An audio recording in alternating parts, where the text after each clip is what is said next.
pag-usapan natin bakit ba mahalaga sa kanila nagipitin nila itong si Pastor Apollo C. Quiboloy, mga idol. Ganito kasi yan. Unang-unang pinag-initan nila ay si VP Sara.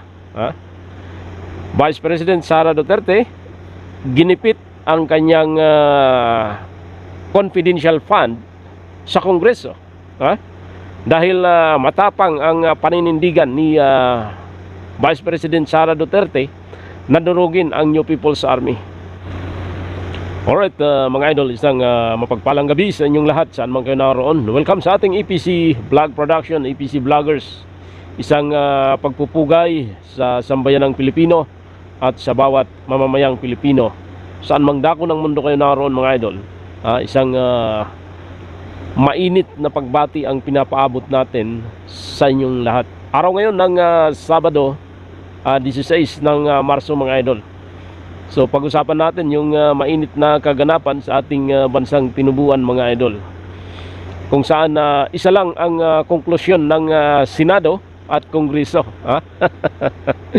Nakakatawa. Parang pinag-aagawan nila si Pastor Apollo C. Quiboloy kung sino ang unang magpapaabot o magpapalabas ng subpina. Well, ang Kongreso, mga idol, nagpalabas na ng subpina kay Pastor Apollo C. Quiboloy sapagkat dinidma ng pastor ng Kingdom of Jesus Christ ang mga imbitasyon ng Kongreso. So sabi nga ni Attorney Sal Panilo, immaterial and unreasonable ang pagpatawag ng Kongreso sapagkat bago pa man nagkaroon ng sigalot ang SMNI, si Apostol Apollo C. Quiboloy ay hindi na chairman ng SMNI. At the same time,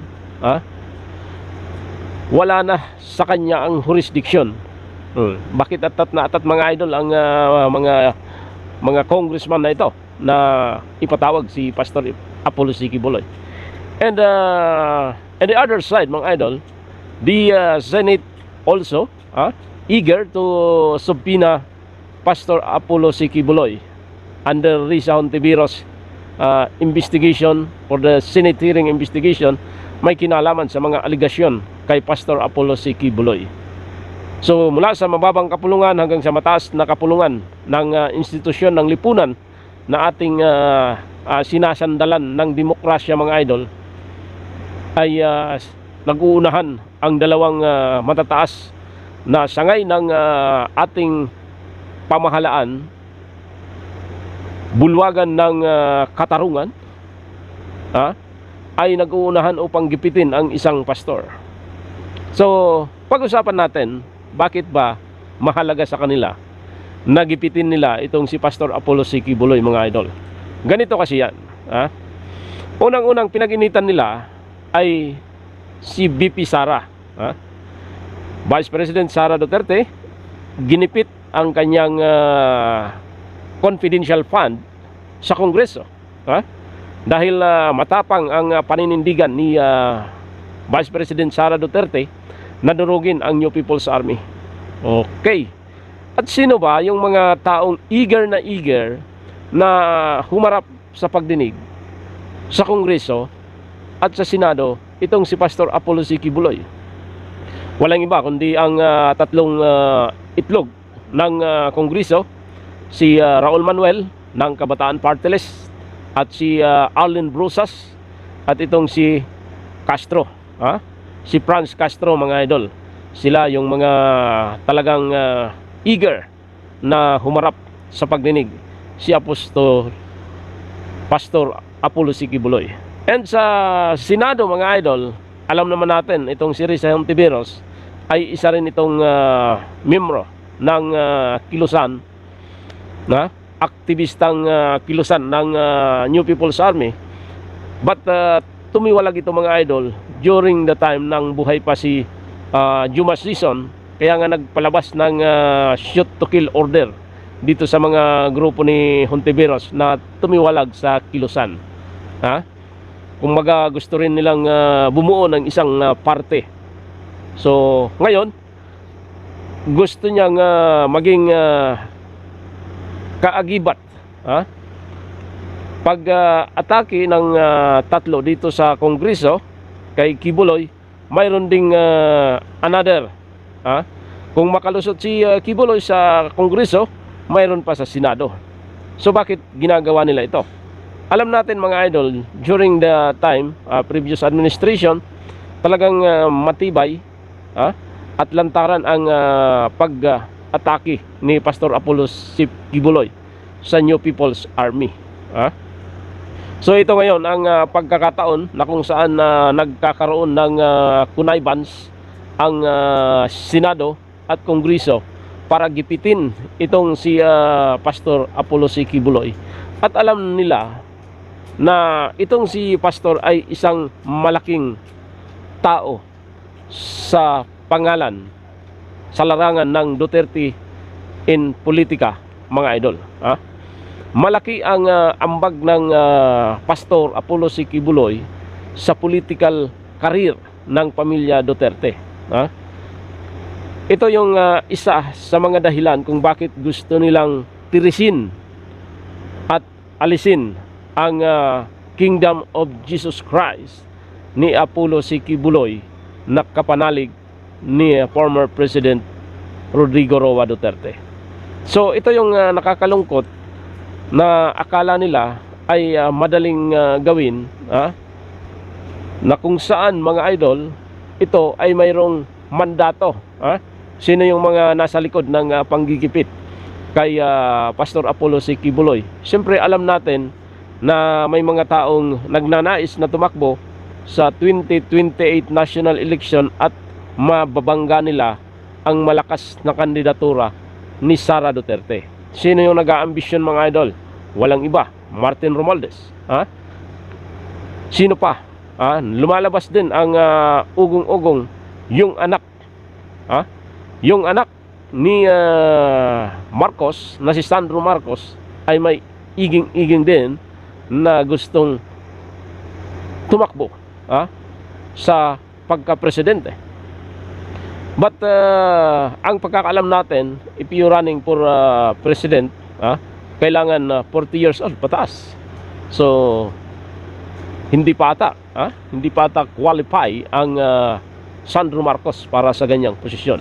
But 100% ang tatakbo sa pagka-presidente sa partido ng kasalukuyang administrasyon ay ang pinsan ng nakaupong presidente. So ito yung mga tinitingnan na mga dahilan kung bakit atat silang durugin itong si Pastor Apollo C. Kibuloy, sapagkat alam nila na ito ay malaking factor sa family Duterte at makakapagbigay ng malaking tulong, logistic mga idol, in terms of campaign fund in campaign period when the time that Vice President Sara Duterte decided to run for president this coming 2028. So ngayon pa lang gusto nilang i-neutralize yung mga taong hadlang sa kanilang mga balak sa politika. Okay? So ito yung nakakalungkot mga idol. Yung game plan nila ay ang charter change. Kaya lumabas yung People's Initiative. Ngayon, ang People's Initiative sa tingin ni Romualdez ay hindi magmamaterialize because a lot of speculation na lumabas and naging controversial, at lumabas din yung tunay na may basbas kundi ang kanyang pinsan na si Marcos Jr., kung saan siya ang ating kasalukuyang presidente. So dito mga idol, pinagtatagpi-tagpi natin ang mga galawan ng mga politiko na gusto nilang linisin, pagandahin ang landas pagdating sa 2028 national and presidential election. So ito yung nakikita natin na dahilan kung bakit dinudurog nila si Pastor Apollo C. Quiboloy. At the same time mga idol, galit ang New People's Army sa pastor na kung saan isa ito sa mga galamay ng Duterte pagdating sa eleksyon. So isa yan sa mga nakikita natin, political motives and ang malaking banta mga idol sa New People's Army. Kaya't gusto nilang i-neutralize si Pastor Apollo C. Quiboloy at una nang pinag-initan ang SMNI. So ngayon, stop ang operation ng SMNI. Ito yung nakakalungkot mga idol. Ngayon pa lang, binusalan na sa bibig ang karapatan ng mga tao na makarinig ng tunay na balita mula sa isang news and television network. So ito yung mga bagay na hindi inaasahan ng taong bayan, na kung saan nagkaisa ang taong bayan para kay Marcos sa pag-asang ipapagpatuloy niya ang mga nasimulan ng previous administration.